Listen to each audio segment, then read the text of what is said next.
దరిద్రంగా ఉంది. ఏమైందంటే అడక్క తెంగేటట్టు బొచ్చలు ఇచ్చి తలా 5,000, 4,000 ఇచ్చి మొత్తం వాడు దోసుకొని తినడు. అది పరిస్థితి. పథకాలు అదే 10,000 ఇస్తుండు, 30,000 దెంగుతున్నాడు. మందు పేద రూ. 60 మందు 300 చేసి అమ్ముకుంటుండు. కల్తీ మందు దోసుకొని తింటా ఉన్నాడు.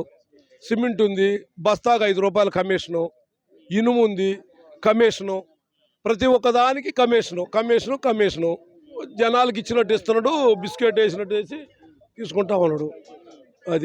అదే చంద్రబాబు వచ్చిండనుకో ఉద్యోగాలు, డెవలప్మెంటు, కంపెనీలు వస్తాయి, రకరకాలు చాలా డెవలప్. అందువల్ల చంద్రబాబు నాయుడు అయితేనే ఈ రాష్ట్రం బాగుపడుద్ది. చదువుకున్న పిల్లలందరికీ జాబులు వస్తాయి. బెంగళూరు, హైదరాబాదు ఇవన్నీ పోయే పని లేదు. అది పరిస్థితి. అందువల్ల చంద్రబాబు వస్తాడు. రాష్ట్రం అతలాకుతలం అయిపోయింది. పోలవరం పోయింది, రాజధాని పోయింది. రాజధాని 3 అంటాడు. దెంగపోయి వైజాగ్లో బ్రహ్మాండంగా ఇది కట్టుకున్నాడు అతను. బెంగళూరులో ఒక ప్యాలెస్ కట్టుకున్నాడు, హైదరాబాద్లో ఒక ప్యాలెస్ కట్టుకున్నాడు. రాయేలా ఆయన దండ జరుపుతుంటే ఆయన గిక్కున్నాడు కరుచుకొని. దాన్ని నువ్వు చూడాల, దాన్ని ప్లస్ అది ఉంది. ఆ దండని ఇలా అనుకుంటున్నప్పుడు ఆ పక్క నుంచి తగిలింది. యూట్యూబ్ చూసుకోండి. కాబట్టి ఏంటంటే ఒకసారి కోడి కత్తి అన్నాడు, ఒకసారి వాళ్ళ బాబాయిని దావదెంగిండు, ఇప్పుడు 3వదో ఇది. సానుభూతి కోసం అలా చేశాడు. అది పరిస్థితి. అదనమాట. ఈసారి చంద్రబాబు నాయుడే వస్తాడు. 120 సీట్లు వస్తాయి. అది పరిస్థితి. 170 స్థానాలంటే మొత్తం ఓట్లన్నీ చేర్చుకొని దోసుకోవాలని చూసిండు. అదంతా తెలిసిపోయి పసిగట్టి తెలుగుదేశం వాళ్ళు అంతా సెటరేజ్ చేసుకున్నారు. అందువల్ల కాదు, అక్కడే కడపలోనే అతను ఎంపీ ఓడిపోయే పరిస్థితిలో ఉంది. అందుకని ఎంపీని కూడా మారవబోతున్నాడు మళ్ళీ షర్మిల మీద. అది పరిస్థితి. కడపలోనే ఓడిపోయే పరిస్థితిలో ఉంది వాళ్ళ ఎంపీ. గవర్నమెంట్ చూస్తున్నారు కదండి, మద్యప్రద నిషేధం అన్నాడు, ఏది చేయలేదు. ఏంది పథకాలు ఇస్తాడు కొంతమందికి. రాష్ట్రంలో 5 కోట్ల జనాభా ఉంటే 1 కోటి మందికి ఇచ్చి 5 కోట్ల మంది వసూలు చేయట్లేదా? అది ఒక పథకమేనా? పథకాలంటే అయ్యానా చెప్పండి? పేదవాడి కోసం పెట్టిన పథకాలే. కానీ డబ్బున్న వాళ్ళకి ఎత్తనాడు, కానీ పేదవాడికి అడుగుని ఇస్తున్నాడా? ఇల్లు పథకాన్ని ఇస్తే ఇవ్వచ్చు, కొంతవరకు ఇవ్వచ్చు. అంతా నష్టమేగా.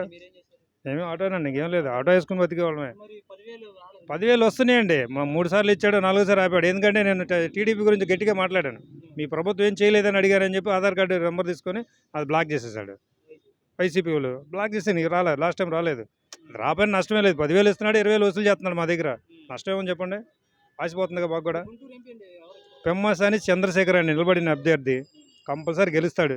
పక్కన వైసీపీ వాళ్ళు అసలు డంబి నేను చేతులు ఎత్తేసాడు, దండం పెడుతున్నాను, నేను గెలవను అని. నేను నుంచోను, నేను గెలవలేను, నా వల్ల కాదని దండం పెడుతున్నాడు. అందరూ చూస్తున్నారు, మీరు కూడా చూస్తున్నారు, మీ ఛానల్ కూడా వస్తుంది. గెలవడం పక్కా గ్యారంటీ. పెమ్మసాని చంద్రశేఖర్ అని ఆయన గ్యారంటీ గెలుస్తాడు, అందులో డౌటే లేదు. 100% డ్యామ్ షూర్. వైనాట్ 175 అంటాడండి. వైనాట్ 170 అన్నీ ఆయనే గెలుస్తాడు, ఇంకెవరు ఉండరా? ఆయన ఒక్కడే ఉంటాడా? ఆయన నీ అంత అంటే ఒక్కడే గెలవడానికి చేయటానికి 175 ఇంకెవరు గెలవరు, ఆయనే గెలుస్తాడు ఒక్కడే. చెప్పండి, ఆయన ఒక్కడే గెలుస్తాడా? అంటే మొత్తం సీట్లేని ఆయనే తీసుకుంటే మిగతా వాళ్ళు ఏమైపోవాలి? ఆయన ఒక్కడే గెలుకుంటాడు రాజ్యాన్ని. నీ అంత అయినా అదే ఉత్తరప్రదేశ్ స్కీమ్ అండి నేనేమన్నా, లేకపోతే ఏమన్నా నేను ఒక్కడే గెలవడానికి అంటే మేము కూడా అంటాం. మాకు కూడా 10 ఏటాలు కావాలంటాం. వస్తాయి చెప్పరు, రావుగా. ఎవరిది ఓపుగా వాళ్ళది, ఎవరి సంపాదన వాళ్ళు సంపాదించుకోవాలి. అవన్నీ మనకు తెలియదండి. నాకు హామీల గురించి నాకు తెలియదు. ఆయన మాత్రం గ్యారంటీ గెలుస్తాడు, అందులో పక్క 100% డ్యామ్ షూర్. గెలిచేది గ్యారంటీ. మాట్లాడేదేం లేదండి. ఎన్ని మాట్లాడినా కానీ ఎంపీ దగ్గర దమ్ము లేదు ఆయన దగ్గర, వైసీపీ వాళ్ళ దగ్గర. ఆయన చేతులు ఎత్తి దండం పెడుతున్నాడు, మా వల్ల కాదని చేతులు ఎత్తున్నాడు.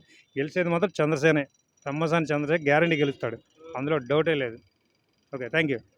పెమ్మసాని చంద్రశేఖర్ గారు టీడీపీ ఎంపీ తరఫు. అంటే మామూలు టీవీలో మామూలుగా పరిచయం వెళ్తే మామూలుగా తెలుసు. 100% గెలుస్తాడు.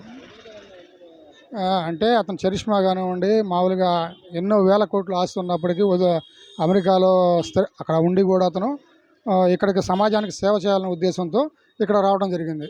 కాబట్టి రావటం మన పొలిటికల్గా కూడా అతనికి అవగాహన ఉండి చేస్తున్నాడు, సమాజ సేవ చేయాలని వచ్చాడు. కాబట్టి 100% సక్సెస్ అవుతాడు, అత్యధిక మెజారిటీతో గెలుస్తాడు కూడా. 100% చేస్తాడండి. అంటే ఇప్పుడు పేదలను కలవటం కానివ్వండి, సమాజంలో మాస్ ఎక్కడ ఇబ్బందులు ఉన్నాయంటే అక్కడికి వెళ్ళి కలవటం. అంటే అతను రీసెంట్గా వచ్చినప్పటికీ ఒక ఎడ్యుకేటెడ్ పర్సన్ ఫస్ట్.